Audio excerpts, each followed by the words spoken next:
The doctor's opinion. We of Alcoholics Anonymous believe that the reader will be interested in the medical estimate of the plan of recovery described in this book.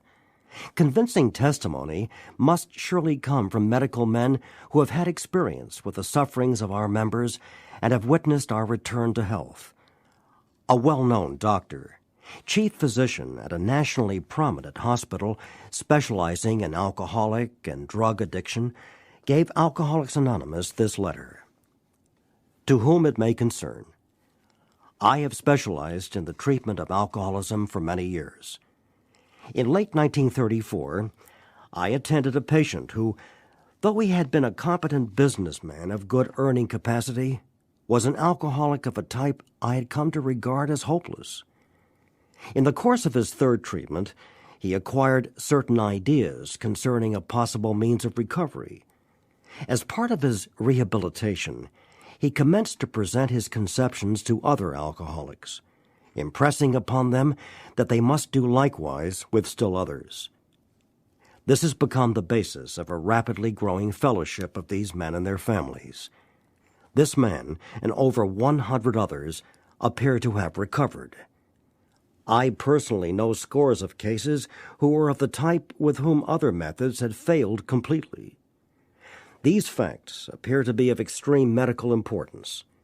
Because of the extraordinary possibilities of rapid growth inherent in this group, they may mark a new epoch in the annals of alcoholism. These men may well have a remedy for thousands of such situations. You may rely absolutely on anything they say about themselves. Very truly yours, William D. Silkworth, M.D. The physician who, at our request, gave us this letter has been kind enough to enlarge upon his views in another statement which follows. In this statement, he confirms what we who have suffered alcoholic torture must believe, that the body of the alcoholic is quite as abnormal as his mind. It did not satisfy us to be told that we could not control our drinking just because we were maladjusted to life, that we were in full flight from reality, or were outright mental defectives. These things were true to some extent, in fact to a considerable extent with some of us. But we are sure that our bodies were sickened as well.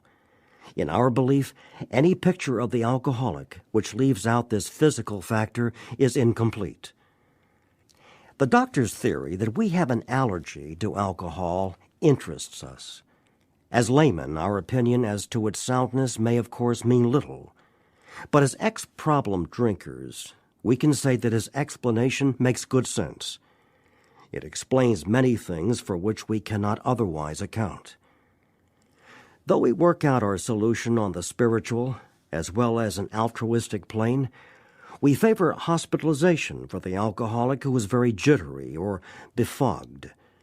More often than not, it is imperative that a man's brain be cleared before he is approached, as he has then a better chance of understanding and accepting what we have to offer. The doctor writes, The subject presented in this book seems to me to be of paramount importance to those afflicted with alcoholic addiction. I say this after many years' experience as medical director of one of the oldest hospitals in the country treating alcoholic and drug addiction. There was, therefore, a sense of real satisfaction when I was asked to contribute a few words on a subject which is covered in such masterly detail in these pages. We doctors have realized for a long time that some form of moral psychology was of urgent importance to alcoholics, but its application presented difficulties beyond our conception. What with our ultra-modern standards, our scientific approach to everything, we are perhaps not well equipped to apply the powers of good that lie outside our synthetic knowledge. Many years ago, one of the leading contributors to this book came under our care in this hospital, and while here, he acquired some ideas which he put into practical application at once. Later, he requested the privilege of being allowed to tell his story to other patients here, and with some misgiving, we consented. The cases we have followed through have been most interesting. In fact, many of them are amazing. the unselfishness of these men as we have come to know them, the entire absence of profit motive, and their community spirit is indeed inspiring to one who has labored long and wearily in this alcoholic field. They believe in themselves, and still more in the power which pulls chronic alcoholics back from the gates of death. Of course, an alcoholic ought to be freed from his physical craving for liquor, and this often requires a definite hospital procedure before psychological measures can be of maximum benefit. We believe, and so suggested a few years ago, that the action of alcohol on these chronic alcoholics is a manifestation of an allergy, that the phenomenon of craving is limited to this class and never occurs in the average temperate drinker. These allergic types can never safely use alcohol in any form at all, and once having formed the habit and found they cannot break it, once having lost their self-confidence, their reliance upon things human, their problems pile up on them and become astonishingly difficult to solve. Frothy emotional appeal seldom suffices. The message which can interest and hold these alcoholic people must have depth and weight. In nearly all cases, their ideals must be grounded in a power greater than themselves if they are to recreate their lives. If any feel that as psychiatrists directing a hospital for alcoholics we appear somewhat sentimental, let them stand with us a while on the firing line, see the tragedies, the despairing wives, the little children. Let the solving of these problems become a part of their daily work, and even of their sleeping moments, and the most cynical will not wonder that we have accepted and encouraged this movement. We feel, after many years of experience, that we have found nothing which has contributed more to the rehabilitation of these men than the altruistic movement now growing up among them. Men and women drink essentially because they like the effect produced by alcohol.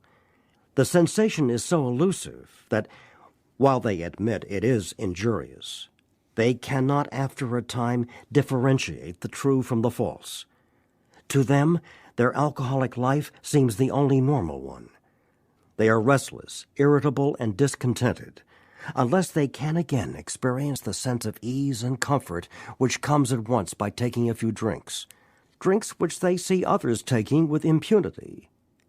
After they have succumbed to the desire again, as so many do, and the phenomenon of craving develops, they pass through the well-known stages of a spree, emerging remorseful, with a firm resolution not to drink again.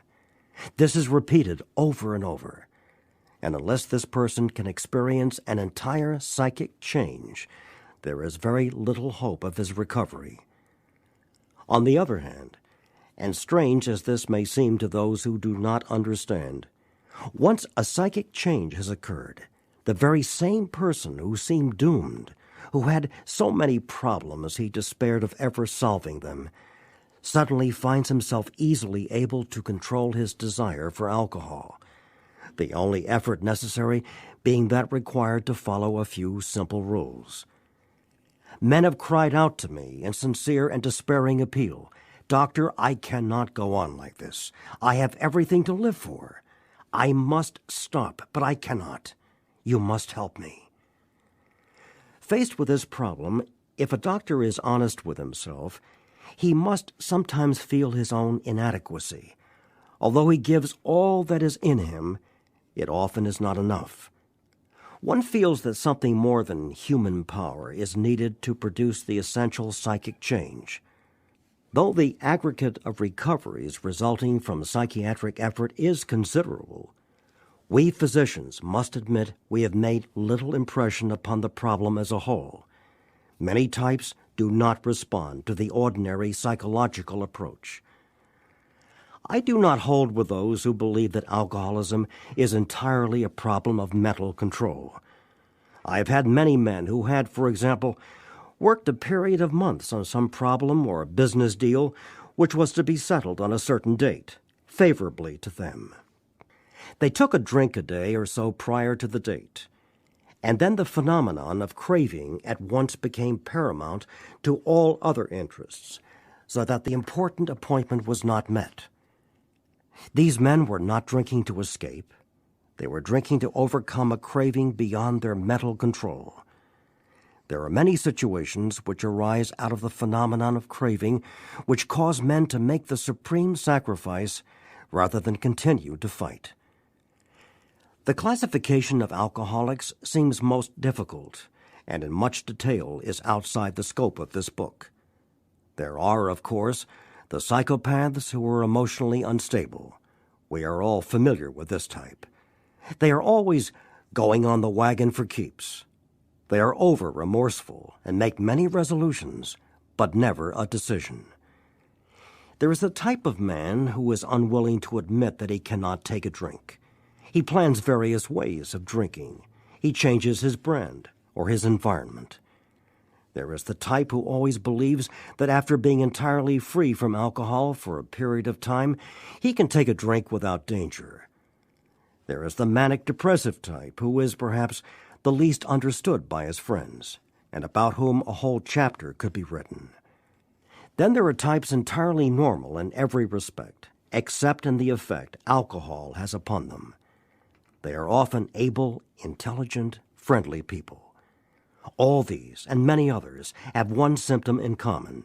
They cannot start drinking without developing the phenomenon of craving. This phenomenon, as we have suggested, may be the manifestation of an allergy which differentiates these people and sets them apart as a distinct entity. It has never been, by any treatment with which we are familiar, permanently eradicated. The only relief we have to suggest is entire abstinence. This immediately precipitates us into a seething cauldron of debate. Much has been written pro and con, but among physicians, the general opinion seems to be that most chronic alcoholics are doomed. What is the solution? Perhaps I can best answer this by relating one of my experiences. About 1 year prior to this experience, a man was brought in to be treated for chronic alcoholism.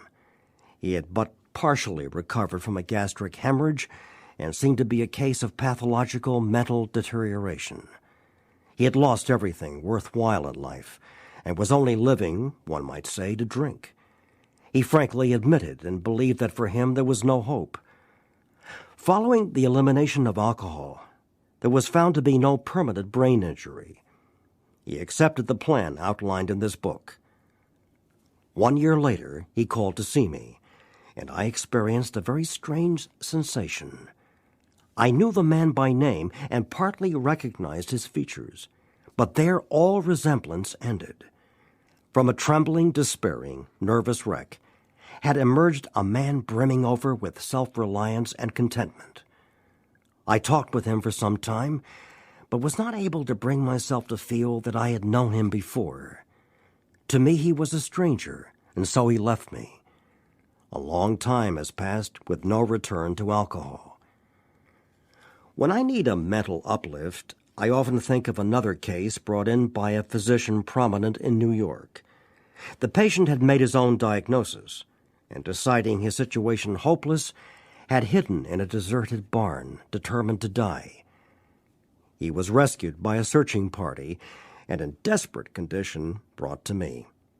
Following his physical rehabilitation, he had a talk with me in which he frankly stated he thought the treatment a waste of effort, unless I could assure him, which no one ever had, that in the future he would have the willpower to resist the impulse to drink. His alcoholic problem was so complex, and his depression so great, that we felt his only hope would be through what we then called moral psychology, and we doubted if even that would have any effect. However, he did become sold on the ideas contained in this book. He has not had a drink for a great many years. I see him now and then, and he is as fine a specimen of manhood as one could wish to meet. I earnestly advise every alcoholic to read this book through, and though perhaps he came to scoff, he may remain to pray. William D. Silkworth, M.D.